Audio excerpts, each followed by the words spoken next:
اور بمبئی کے اندر ایک لڑکی کے ساتھ جب ریپ ہوا تو سارا ہندوستان مرد عورت کالج کے لڑکے لڑکیاں باہر نکل آئے اور مانگ کرنے لگے ریپسٹ کو پھانسی دو، پھانسی دو، قتل کرو، قتل کرو۔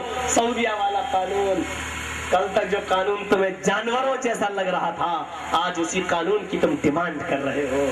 جو وقت کی ضرورت ہے، دیر سے صحیح رسول اللہ صلی اللہ علیہ وسلم کا قانون میرے بھائیو انشاءاللہ دیر سے صحیح لیکن لاگو ہو کر رہے گا، کیونکہ آواز تو اڑنے لگی، ضرورت تو محسوس ہونے لگی، ضرورت محسوس ہونے لگی، ضرورت۔ اللہ کے نبی نے کہا جاؤ اس کو لے جاؤ اور اس کو سنسار کر دو، پتھروں سے مار مار کر لے جایا جانے لگا۔ ایک صحابی نے پکڑ کے تیز کھینچ دیا، چل چل گیا، مطلب وہ سمجھ رہے تھے بدچلن عورت ہے، زانیہ ہے، زنا کی پیداوار ہے، زنا کر رہی، مطلب وہ ناپاک عورت سمجھ رہے تھے، کھینچا چل جلدی، تو گر گئی۔ جب گری تو کہنے لگی او محمد کے ساتھیوں مجھے اتنی تیز نہ کھینچو، میں زیادہ جلدی جلدی نہیں چل سکتی، میں نے جس مرد سے زنا کیا ہے اس کا بچہ میرے پیٹ میں ٹھہر گیا ہے، میں گربھوتی ہو گئی ہوں، میں حاملہ ہوں، میرے پیٹ میں بچہ ہے۔ صحابہ کرام نے کہا ہے بچہ بھی ہے، پتہ نہیں اس کو مارنا صحیح ہے کہ نہیں ہے، ابھی ماریں گے تو بچہ بھی گئے۔ کہ اللہ کے رسول وہ تو کہہ رہی ہے میرے پیٹ میں بچہ بھی ہے، تو اس کو ماروں یا نہیں؟ آپ نے کہا کیا کہہ رہی ہے؟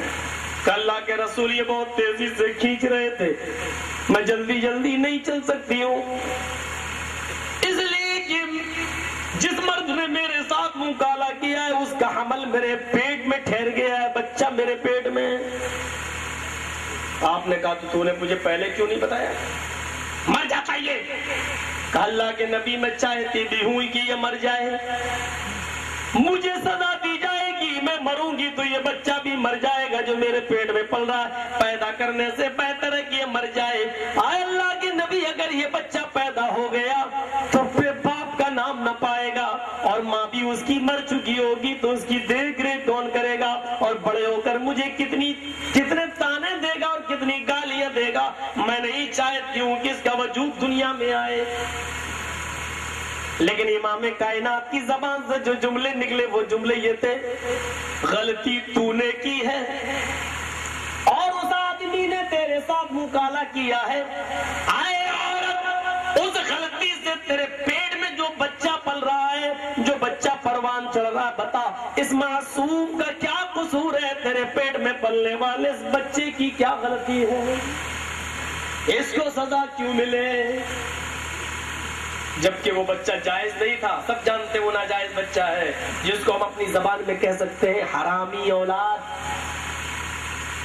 لیکن اسلام کا نظریہ دیکھیے، محمد رسول اللہ کی دیا اور رحم دیکھیے، فرماتے ہیں کہ اس بچے کو بھی قتل نہ کرو۔ اے عورت غلطی تیری ہے، یہ بچہ پیٹ میں پل رہا ہے تو پلنے دو۔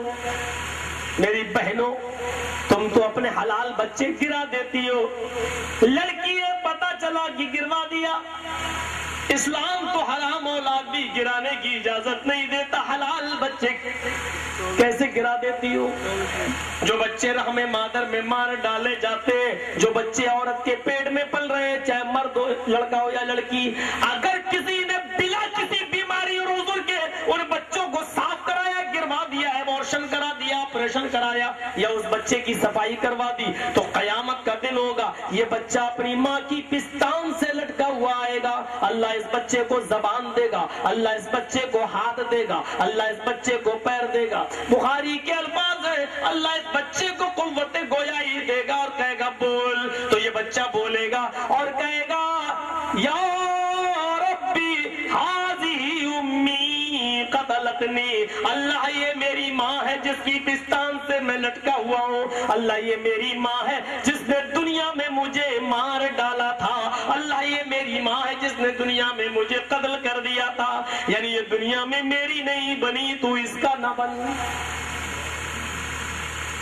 بہنوں اگر یہ قصور تم نے کیا ہے تو توبہ کر لو اللہ تعالیٰ سے۔ آپ نے فرمایا اس معصوم کا کیا قصور ہے جو تیرے پیٹ میں پل رہا ہے؟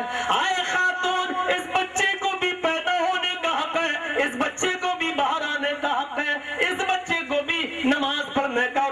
رکھنے کا حق ہے، اس بچے کو بھی اپنی جنت بنانے کا حق ہے، اس بچے کی جان نہیں لی جائے گی، لہذا بھی تجھے سزا ہی نہیں دی جائے گی، جا جب یہ بچہ تیرے پیٹ سے باہر آئے اور پیدا ہو جائے تب تو آنا، جاؤ چھوڑ دیا، پولیس کسٹڈی میں دے دیا، جیسے آسارام کو 14 دن کی ریمانڈ میں دے دیا، پولیس کہیں بھاگ نہ جائے، اس عورت کو آزاد کر دیا، جاؤ جہاں جانا ہو، کیونکہ وہ عورت خود آئی تھی، آتم سمرپن کر دیا تھا، اور جس کو اللہ کا ڈر ہو، جہنم کا خوف ہو، وہ بھاگ کر جائے گی تو کہاں جائے گی؟ اس کو نہ پولیس کے حوالے کیا نہ صحابی کے حوالے کیا، فرمایا جاؤ جانے دو، یہ جہاں جائے جانے دو، اس کو جب جہنم کا ڈر ہے تو یہ دنیا کے کسی بھی کونے میں بھاگے گی نہیں، وہ عورت آزاد ہے، 9 مہینے پورے کرتی ہے، بچہ پیدا کرتی ہے، اور جب بچہ اپنے پیٹ سے جنتی ہے تو پھر لے کے آتی ہے اور کہتی ہے اللہ کے نبی لیجئے، آپ تو بھول گئے تھے، کون ہو تم؟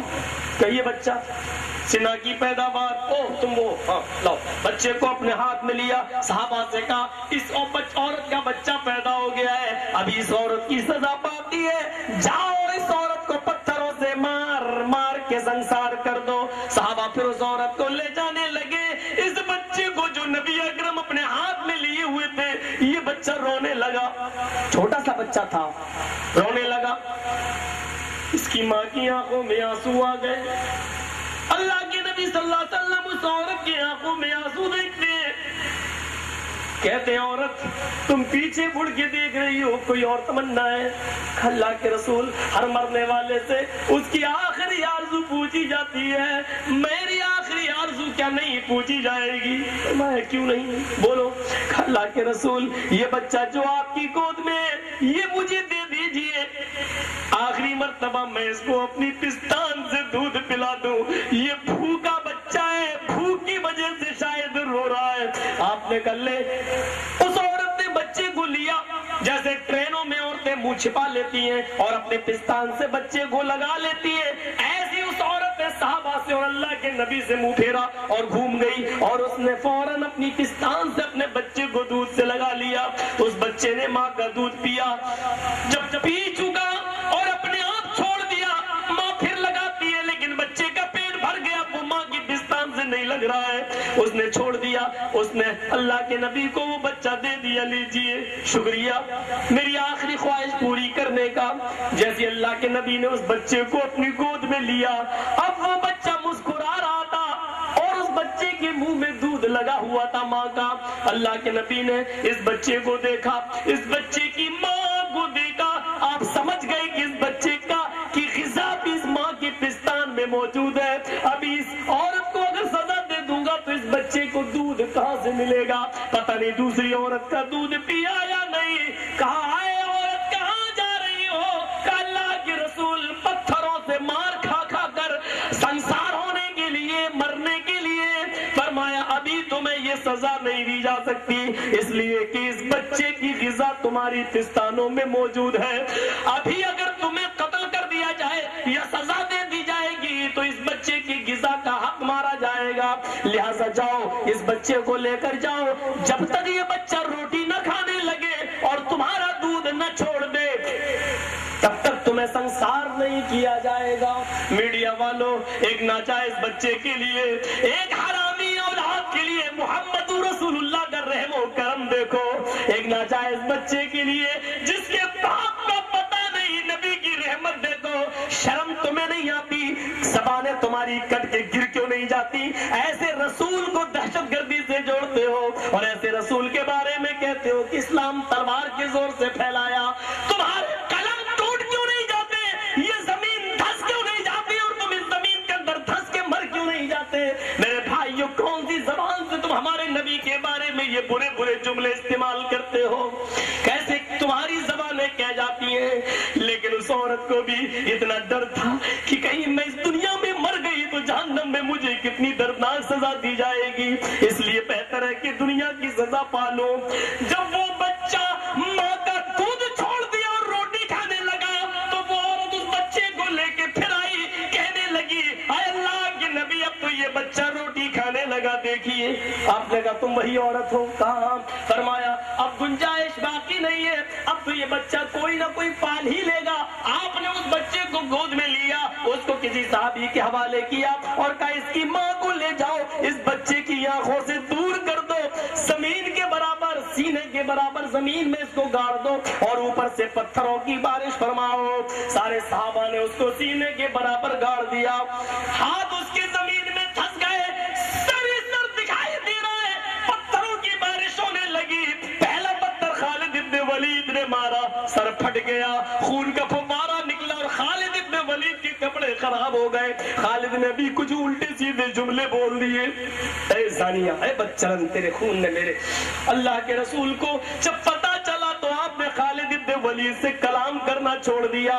خالد ابن ولید نے کہا فدا کا ابی و امی یا رسول اللہ, میرے ماں باپ آپ پر قربان, اے اللہ کے نبی, اگر آپ نہیں بولیں گے تو میں تو مر ہی جاؤں گا. آپ کیوں نہیں بول رہے ہیں, ناراض کیوں ہیں؟ آپ نے کہا تم نے اس عورت کو پتھر مارا, اس کے خون سے چھینٹے نکلے, اس کے چھینٹے تمہارے کپڑوں پہ پڑے اور تم نے اس کو زانیہ کہہ دیا, بدچلن کہہ دیا. کہا اللہ کے نبی وہ زناکار عورت تھی, وہ بچہ بھی زنا کی پیداوار ہے. فرمایا خالد خاموش, وہ عادتاً زناکار نہیں تھی, وہ بدچلن نہیں تھی, اس کا شوہر گھر میں نہیں تھا کئی مہینوں سے, وہ اپنی جوانی پہ کنٹرول نہیں کر سکی اور اس سے زنا ہو گیا. ایک بار زنا ہوا لیکن اس نے اپنے اس گناہ کی جو سچی توبہ کر لی ہے, اس نے پتھروں کو کھا کھا کر اپنی جان دے دی ہے. آئے خالد, اس ایک عورت نے ایسی سچی توبہ کر لی, اگر اس ایک عورت کی توبہ کو اس مدینے کے 70 گناہگاروں پر, 70 جہنمیوں پر ڈال دیا جائے تو اس ایک عورت کی توبہ سے اس مدینے کے 70 جہنمی بھی جنتی بن جائیں گے. اس واقعے سے اندازہ لگا سکتے ہو وہ کتنا دیالو تھا, جو معصوم بچوں پر اور ناجائز بچوں پر بھی رحم و کرم کرتا ہو. اگر آتنکوادی کسی کو کہنا ہے تو یہ ہاسپٹل میں جو کالج کے لڑکے اور لڑکیاں غلط کام کر کے ناجائز بچے جو پھیل جاتے ہیں وقت گروائے جا رہے ہیں, اور جو ڈاکٹر اور جو لیڈیز ڈاکٹرز یہ آپریشن کر کے وہ معصوم و غلط جو بچے گرا رہی ہیں اور جو کام کر رہے ہیں پس پردہ پردے کی آڑ میں, اگر آتنکواد کے اڈے کہنا ہے تو ان ہاسپٹلز کو آتنکواد کے اڈے کہو جو سرکار کے سنرکشن میں چلتے ہیں اور پولیس کی رشوت خوری کی آڑ میں چلتے ہیں. ان کو کہو آتنکواد کے اڈے جو معصوم اور بے گناہ بچوں کا خون چوسا جاتا ہے اور ان کو قتل کیا جاتا ہے, یہ ہے آتنکواد کے اڈے. پہلا منتر ہوا, ذرا دوسرے منتر پہ آئیے. اے تسمننترے ملے چاچار سمنویتا, اے لوگوں غور سے سنو, ملک ان پڑھوں میں آچار ایک گرو آئیں گے, ان پڑھوں کے اندر ایک گرو آئیں گے. ملے چاچار سمنویتا مہامد دکھیاتا, وہ سب کو سمنویتا, سب کو برابر کی نظر سے دیکھیں گے, سب کو برابر کی نظر سے دیکھیں گے. مہامد دکھیات, اور وہ وشو میں محمد کے نام سے مشہور ہوں گے. کیا رہ گیا, محمد یا محمد. ملک ان پڑھوں میں آئیں گے. اس میں کیا شک ہے کہ محمد رسول اللہ ان پڑھوں میں آئے تھے اور خود بھی ان پڑھ تھے. هو الذی بعث فی الأمیین رسولا منہم یتلو علیہم آیاتی ویزکیہم, اللہ تو وہ ہے جس نے بھیجا ان پڑھوں کے اندر ایک رسول انہی میں سے. آچار وہ گرو ہوں گے, پڑھانے والا گرو ہوتا ہے. وَيُعَلِّمُهُمُ الْكِتَابَ وَالْحِكْمَةَ, وہ ان کو کتاب و حکمت سکھلاتا ہے, پڑھاتا ہے. سکھلانے اور پڑھانے والا گرو ہوتا ہے. سمنویتا, وہ سب کو برابر کی نظر سے دیکھیں گے. اللہ کی نظر میں کوئی چھوٹا نہیں تھا, کوئی بڑا نہیں تھا, سب کو برابر کی نظر سے دیکھا کرتے تھے, سب کو برابر کی نظر سے دیکھا کرتے تھے. غالباً وہ واقعہ آپ کو یاد ہوگا, وہ واقعہ یاد ہوگا کہ جب جنگ بدر کے اندر نبی اکرم صلی اللہ علیہ وسلم کے چچا حضرت عباس کو پکڑ کے لایا گیا. وہ کافروں کی طرف سے ساتھ دے رہے تھے. جب حضرت عباس کو پکڑ کے لایا گیا, کافروں میں جب 70 قیدی پکڑ کے لائے گئے, ان 70 قیدیوں میں, کافروں کے 70 قیدیوں میں 2 قیدی نبی اکرم کے رشتہ دار بھی تھے. ایک قیدی کا نام ہے عباس جو نبی کے چچا تھے, اور ایک قیدی کا نام تھا ابو العاص جو جناب محمد رسول اللہ کے داماد تھے. نبی کی بیٹی زینب کا نکاح انہی کے ساتھ ہوا تھا، لیکن کافروں کا ساتھ دے رہے تھے، اور جب پکڑ کے لائے گئے تو آپ جانتے ہو اعلان ہوا ان قیدیوں کے ساتھ کیا کیا جائے، تو اعلان ہوتا ہے ان کو قتل نہ کیا جائے، لوگ اپنے اپنے رشتہ داروں کو چھڑا کے لے جائیں، لیکن مال فدیہ دیں، کچھ جرمانہ لگا دیا، اتنا مال لاؤ دو اور لے جاؤ، جبکہ سزا یہ تھی کہ سب کو قتل کر دیا جائے، لیکن جرمانہ لے کر فدیہ لے کر چھوڑ رہے ہیں آپ۔ رات کا وقت آتا ہے، آپ ٹہلنے کے لیے جب نکلتے ہیں تو کیا دیکھتے ہیں؟ سارے قیدیوں کے پیروں میں بیڑیاں پڑی ہوئی ہیں، سب کو تکلیف ہے، ان کو دیکھتے ہوئے آپ گزر رہے تھے تو آپ کے چچا عباس کے پیروں میں بھی بیڑیاں پڑی ہوئی تھی، وہ بوڑھے تھے، لیکن عباس جب پیر پھیلاتے تھے تو ان کو بہت درد ہوتا تھا، چیختے تھے۔ نبی اکرم نے جب عباس کے اپنے چچا کے پیروں میں بیڑیاں دیکھی تو آپ کی آنکھوں میں آنسو آ گئے، لیکن آپ نے بیڑیوں کو ڈھیلا نہیں کیا، چپ چاپ خاموشی کے ساتھ اپنے خیمے میں چلے آئے۔ لیکن ایک صحابی نے دیکھا اللہ کے رسول کی آنکھوں میں آنسو آ گئے، رو دیے، تو کیا کرتے